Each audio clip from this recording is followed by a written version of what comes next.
Yo, what's up mga tropa peeps? Welcome back to my vlog at magandang araw po sa inyong lahat. At ang ating po pag-uusapan dito sa aking video na ito ay patungkol po dito sa reaksyon ni Larry Gadon patungkol po sa mga pinagsasabi nitong si Super Ate Amy Marcos. Noon ay Super Ate, pero ngayon, nako, ating walang kwenta, pinakademonyong ate sa balat ng lupa. So ito po ang sinabi ng ating Secretary Larry Gadon patungkol po sa mga sinasabi nitong si Amy Marcos na, naku, alam naman natin, kwentong barbero, kwentong kutsero. Amy Marcos na ito na sinisira niya hindi si BBM kundi sinisira niya yung buong pangalan ng mga Marcoses. Napakatagal ng panahon, more than 30 years, no? 36 years na niyuyurakan, sinisipa, dinadaganan, tinatadyakan ang kanilang pangalan sa paninira. Na ngayon na ang mga Pilipino ay nagising sa katotohanan na lahat ng paninira ay isinantabi nila at kanilang ibinoto si Pangulong Bongbong Marcos para maituwid ang kasaysayan at upang gumanda ang takbo ng Pilipinas at makabawi tayo sa lahat ng mga pangyayaring mga lumugmok sa ating bansa. Ngayon ay sinisira niya. Sinasabi pa niya na nag-drug user daw si BBM at yung kaya pinakasalan ni Lisa ay upang maging matuwid ang kanyang buhay. Napakalaking kalokohan yan. Huwag nating maliitin ang pagmamahal ni First Lady Lisa Araneta Marcos kay Pangulong Bongbong Marcos sapagkat noong panahon na yon ay dapang-dapa sila. Ang talagang kanyang minahal ang ating Pangulo noong panahon na hirap sila, noong panahon na niyuyurakan at tinatadyakan ang kanilang pangalan. At noong panahon na yon ay wala sa posisyon si Pangulong Bongbong Marcos. Noong pinakasalan siya, nilalait pa niya, panlalait pa yung ginagawa ni Senator Amy Marcos. Nasaan naman ang kanyang utak? Sana napunta ang utak mo, Amy? Kaibigan kita pero hindi ganyan dapat ang ginagawa mo. Sinisira mo yung pangalan ng buong pamilya nyo. Totoo po yun. Buong pamilya. Buong pamilyang Marcos po ang sinisira dito ni Amy Marcos. So, alam niyo po, totoo yung mga bulong-bulungan. Totoo yung mga akusasyon laban dito kay Amy Marcos bilang black sheep of the family. Alam niyo po ba, nung pong mga last days nitong si dating Pangulong Ferdinand Marcos Sr., wala doon si Amy Marcos. Alam niyo ba nung kasal ni First Lady Lisa Araneta Marcos at ni PBBM, wala din doon si Amy Marcos. Nasaan kaya? Naku, baka nakikipag-party doon sa kanyang mga kaklase sa Princeton. At naku, ano kaya ginagawa nila? Oh, bakit? Kasi meron ka nahuhulinigan na yung iyong bagman dyan sa DPWH ay malapit na raw kumanta. Sa aking pagkakaalam, sa mga media circle, ay malapit na kumanta yung iyong bagman dyan sa Ilocos, yung mga DPWH projects na yan. At sa aming narinig din na si Diskaya pala ay contributor sa campaign mo na... Naku po, kaya pala. Ayan na nga ba? Dahil siguro inilabas na ni Diskaya yung kanyang ledger, naku, nakalagay yung pangalan ni Senator Amy Marcos doon. Kaya inaagapan niya na at gusto niya, isipin po ng mga Pilipino, isipin ng mga taong bayan, nako, eto ay gawa-gawa lamang tong ledger na to at inilagay lang ang pangalan doon ni Amy dahil nagsalita si Amy doon sa INC Peace Rally. Nako, isa pong malaking kabalintunaan pala ang pinaplano nitong si Amy Marcos. Ngayon, yung bagman mo, Senator Amy, kung ikakanta ka niyan, di mo yan mapipigilan. Kahit ano pang gawin mo, kahit araw-araw kang magsalita sa rally, araw-araw mong tawaging adik si PBBM, araw-araw mo na yurakan ang pagkatao ni First Lady at ni PBBM. Hindi ka magtatagumpay. Wala kang ibang sinisira dyan kung hindi ang sarili mo. Sarili mo. Alam mo yan. Alam mo na yan ang sisira sa'yo. Pero ginawa mo. Bakit? Ang laki ng iyong utang na loob sa mga Duterte, lalong-lalo na kay Sara. Dahil sinuportahan ka nitong 2025 election at nako, naipanalo ka. Kulelat nga lang, 'di ba? Pero importante panalo ka. Buti na nga lang nanalo ka. Tingin ko kung ikay natalo, magmumukmok ka, maghihinagpis ka, lalo kang gagawa ng mga kwentong barbero, kwentong manikurista, kwentong nagre-reband, para lamang mapabango mo ang iyong pangalan, maiakyat mo ang iyong pangalan at sirain mo ang iyong kapatid. Kaya pala sabi mo, ading, uwi na tayo. Bakit? Kasi ang gusto mo maging presidente, si Sara Duterte. Dahil kapag si Sara Duterte ang naging presidente, hintunal ang lahat ng investigasyon sa flood control. Ipagpatuloy man, moro-moro na lang.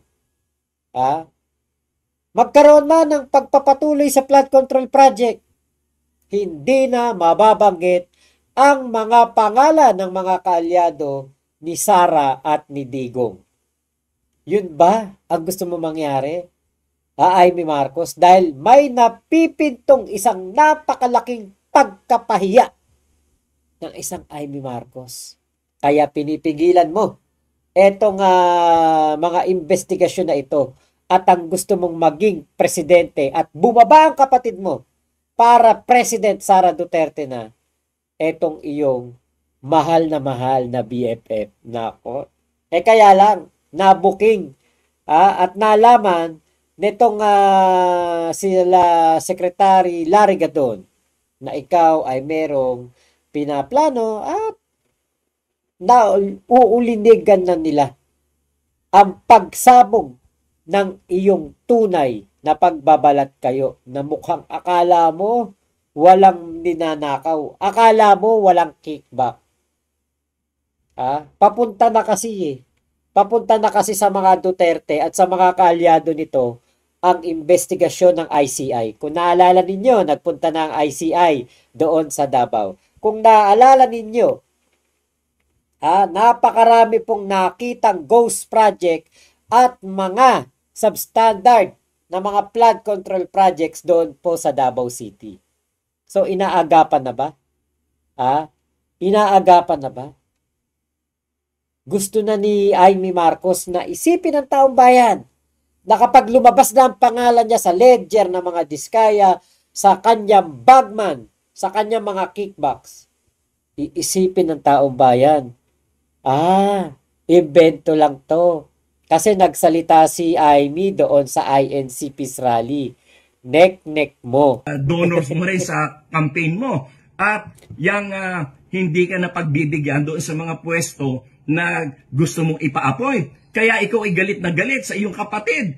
Pero kung galit ka sa kapatid mo, dapat yan ay ipaglihim nyo lang sa inyong pamilya. Huwag mo idamay ang mga Pilipino. Huwag mo idamay ang Pilipinas. Gayon maninira ka, magdi-destabilize ka ng gobyerno. Sino pinapahirapan mo? Ang mga Pilipino.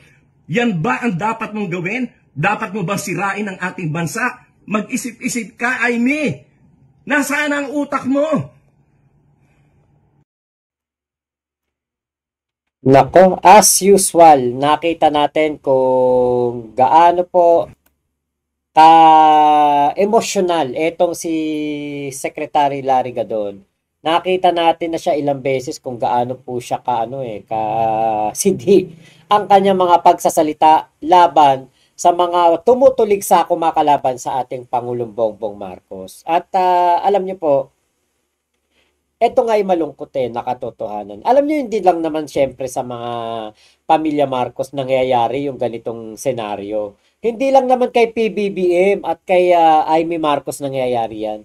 Kahit sa ibang pamilya, nangyayari yan. Kay mahirap, kay mayaman, kay sila'y mga kilalang tao, artista, popular, nangyayari po yung ganyang mga pagtatalo. Wala namang perpektong pamilya. Lahat naman meron pong mga itinatago at lahat naman po, meron pong mga iniingatang sikreto. Kaya lang, iba po kasi ang laro ni Amy Marcos. Alam naman ni Amy Marcos na nangulelat siya nitong nakarang eleksyon. Alam naman niya na siya ay hindi na ganun kabango ang kanyang pangalan. Kaya nga po, si Zaldico, etong si Harry Roque, lahat ng mga kaalyado nitong si Sara Duterte, ang gusto ay mapababa sa pwesto si PBBM. Sama mo na dyan sila Tebes at Bantag. Isama mo na dyan. Yung ibang mga politiko na sumusuporta kay Digong dahil gusto nila na ma-acquit sila sa kanilang mga kaso o kaya naman paboran ang kanilang mga kaso pagdating na itong si Sara Duterte ay maging presidente. Lalo na isang pamilya doon sa sa Negros. Nako, sip-sip ng sip-sip kay First Lady. Etong pamilya ni Alpotera, yung Y2 kasama si Mama Bear. Aba, grabe ang sip-sip kay First Lady. Pabeso-beso pa. Pero nitong nagkaroon ng flash flood sa Canlaon City, Negros Oriental. Aba, ang daladalang mga ayuda, daladala yung karton nitong si Digong Duterte. Imagine niyo yun. Kapag kaharap si First Lady, beso-besong umaatikabo. Talagang closeness, overload. Pero, kapag nakatalikod na si First Lady, PBBM resign na ang kanilang naratibo. PBBM resign na ang kanilang pinapakalat. Kaya nga po, katulad po nito, dito po sa sinasabi ni Amy Marcos, para lamang sa political survival, handa niyang wasakin ang kanyang kapatid, handa niyang siraan, at handa siyang makinig sa mga scriptwriter ng mga Duterte para lamang mapatunayan niya na siya bilang isang Marcos ay loyal na loyal kay Digong. Nako. Parang parang napakapangit tignan. Ate Ke, ikaw ang dapat gumagabay sa iyong kapatid. Ikaw ang dapat na pinapakinggan at sinusunod ang mga payo mo. Kaya lang, kaya pala ganoon si PBBM. May sarili siyang pag-iisip, may sarili siyang pagdedesisyon sa kanyang pamumuno sa bayan. Dahil yung palang ate niya sablay. Yung palang ate niya chismosa. Yung ate pala niya walang kwentang kapatid. Huwag po nating kakalimutan. Sabi mismo ni Sara Duterte. So, panoorin po natin itong balita ng News 5. Chismis lang kung ituring ni Vice President Sara Duterte ang aligasyong siya ang pasimuno sa planong pagpapatalsik kay Pangulong Bongbong Marcos. Sa post ng kolumnistang Simon Tulfo, sinabi niya may insider list na binabantayan ng gobyerno na nasa likod umano ng destabilization plot laban sa administrasyon. Nabanggit dyan sina Baguio City Mayor Benjamin Magalong, Attorney Ferdinand Topacio, Vic Rodriguez, Mike Defensor at Senator Rodante Marcoleta at ng posibleng taga-Pondo raw si VP Sara. Pati kapatid niyang si Congressman Pulong Duterte at si Chavit Singson. Nauna na rin sinabi ng kapatid niyang si Pulong na imahinasyon lang daw ito ng kolumnista. Kung napapansin nyo, ako ay hindi talaga ako nagbibigay ng mga aligasyon kung wala akong ebidensya. Teka. Aligasyon na wala ka ebidensya. Ang dami mong aligasyon kay PBBM, wala ka na may ebidensya. No. So, yung mga ganyan, kapag meron kang aligasyon, wala kang ebidensya, ang tawag dyan ay chismis o ang tawag sa iyo ay chismosa. So, chismosa lang pala. Etong si Senator Amy Marcos, nako. Senator Amy, sinopla ka ni Sara Duterte. Wala ka daw ebidensya. Ang tawag sa'yo, chismosa.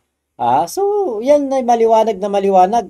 Sinabi pa yan mismo ng ating Vice Presidente.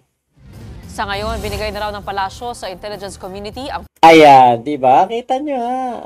Ang galing talaga ng ano no ng ating Vice Presidente. Akalain mo 'yon, nasoplak pa ni Sara Duterte si Amy Marcos. 'Di ba? Bihira 'yan mangyari dito kay Shiminit. Bihira 'yan gawin ng ating Vice Presidente kontrahin si Amy Marcos. Eto maliwanag na maliwanag Pag walang ebidensya, chismosa. So, chismosa. Etong si Amy Marcos dahil sa haba-haba ng kanyang video, 28 minutes, ang sinayang ko sa buhay ko para panoorin ng buo ang kanyang talumpati doon sa INC Peace Rally.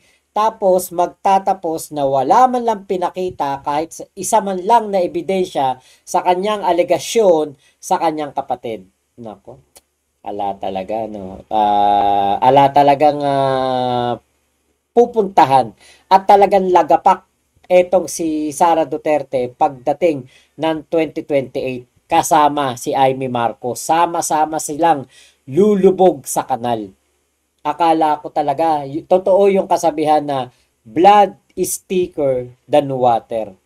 Pero dito sa sitwasyon ni PBBM at ni Amy Marcos, pinapakita ni Amy Marcos mas matimbang ang tubig kanal. So, yun lamang po. Maraming salamat sa pagsama nyo dito sa aking vlog na ito. Ingat po kayo. Nasan mang panig kayo ng mundo. Momo, chup chup. Love you, love you. God bless us all. Pilipinas. God first. Salamat po. Bye-bye.